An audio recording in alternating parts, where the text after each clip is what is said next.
Hey everyone, welcome back to my channel. So today I have a video on a relatively new niche perfume brand, which is called Born to Stand Out. So I have the Discovery set here and also one of their full sizes. So I'm gonna go through these with you, let you know what I think, first impressions. If you are new here, then hello and welcome. I'm all about perfumes. I have hundreds of videos like this, not just on the individual brands, but new releases, perfume ranges, perfumers. So do check out all my other content. And if you're a regular viewer, do make sure you're subscribed and give the video a thumbs up. That really helps me. And as always, I'll leave the links down below to where you can get these perfumes where they're available all around the world. Cool, so Born to Stand Out hasn't been going that long, only a few years, but it's received investment from L'Oreal's Ventures division. And as a result, it's kind of exploded onto the market, going into loads of new countries. And they just had a big event here in London, which I attended, and it definitely has a very distinct brand personality. So the brand is from Korea, and it really is trying to be like very different to what we normally see from other perfume brands, and I think it has succeeded. Everything is red and white, and it's all about celebrating difference and being really extra and really out there. So they have the names of their perfumes, and a lot of what they do is very edgy. So for example, their Discovery set is called Dirty and Sticky, and then it says Who Effing Cares? So it's super edgy. At the event they had like a bed, they had all different like crazy slogans everywhere. So it's very edgy and I think quite arty. So the perfumes come in, I think just one size 50 ml, like this. And then you've got a whole like piece of wording here around their mission to be bold, celebrate the extraordinary, we are a movement, and they're all unisex, like gender neutral fragrances. So from trying them at the event, my personal favorite was one called Fig Porn, probably because it was the fruitiest one I tried. So this one, you do get that fruity, very fresh, slightly sweet fig in the opening. And what I found with pretty much all of their fragrances is they have quite a creamy, ambroxany, musky base and undertone. Quite sort of cozy, but also quite sexy. And this one definitely has that too.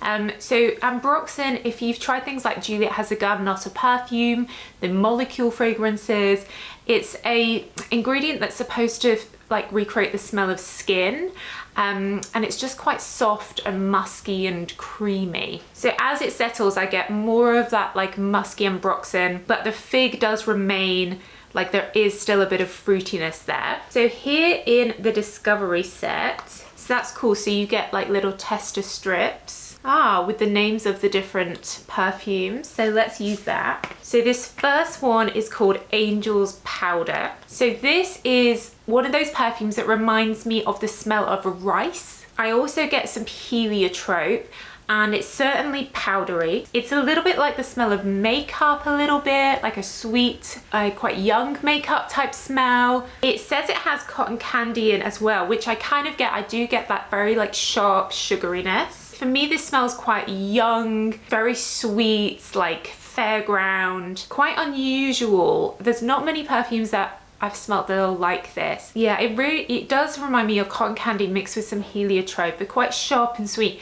A bit like some like, yeah, like candies that you can eat, like a boiled cherry sweet almost. Quite different. So next up we have Dirty Heaven. Now this one has a little bit more depth to it. It says it has tonka bean, saffron and ambroxan in. I definitely do get the saffron. I get something slightly oody from this. And again, it has that powdery ambroxan creamy undertone. This one feels like it's leaning slightly more masculine. It's definitely more serious, more like wintry. Tonka bean is quite a wintry autumnal fragrance note, and it feels heavier than the other previous two as well. So next up we have Dirty Rice. Now this one is like an ebony wood. It's quite milky, creamy, but it's got like a sweet wood, almost like walking into a library, like where there's lots of old wood that's kind of gone like kind of sweet. And I do kind of get that rice smell, but for me this is coming across as a sweet woody fragrance. Next up, we have Indecent Cherry. So this one, straight away, you get the cherry for sure. And then as it settles, you get,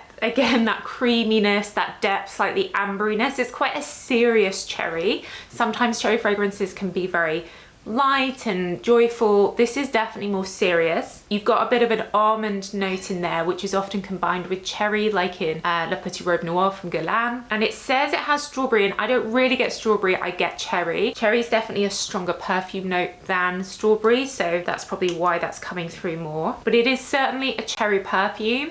I know cherry, of course, is very on trend at the moment. Every brand seems to have a cherry perfume. So this is definitely a cherry perfume. These are all eau de parfums, and this one I can definitely smell. So next one, we have one called Nanotopia. So this one says it has banana, melted caramel and cinnamon in. So I do definitely get the banana at first, and now that cinnamon's coming through. Very unusual combination, banana and cinnamon, right? There's also a nutmeg that's coming through and something quite balmy. So this is certainly very unusual. It is giving me a little bit of a sort of spice market, you know, in Istanbul type smell. It also has a rum note in. So it definitely does feel like something you'd wear on a night out, to a bar. It's definitely quite sexy. It kind of smells a bit like an old-fashioned cocktail. You know, the cocktail called Old Fashioned. And that banana note was very fleeting. It was there at first. Now I'm getting that cinnamon and nutmeg and that rum. So next up is one called Nuts. This one says it's pistachio, almond and honey. This one feels quite subtle, though I have to say it does smell very like sexy.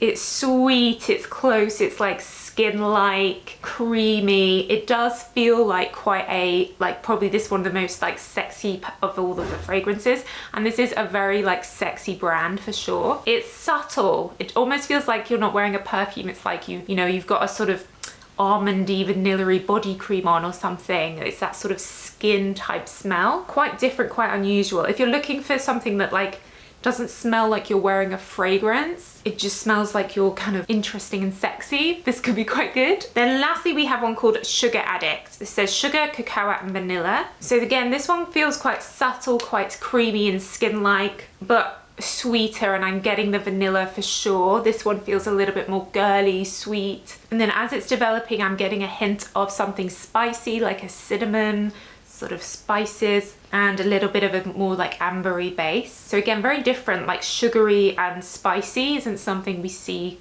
mixed together that often. So overall, the fragrances do feel, a lot of them, like very different and unusual. The branding is obviously very unique as well. The 50 mils retail for £165. Here in the UK, they're available at Selfridges, but I'll leave the links to where you can get them all around the world. And the Discovery set seems to retail for around about £50. So definitely very interesting, like very different. You know, sometimes it feels like a lot of brands are kind of quite samey. This definitely has a distinct personality for sure. So I'm really enjoyable to try all the different ones in the Discovery set. But that's it, guys. Let me know if you've tried any of these, which is your favorite, what do you think of the brand?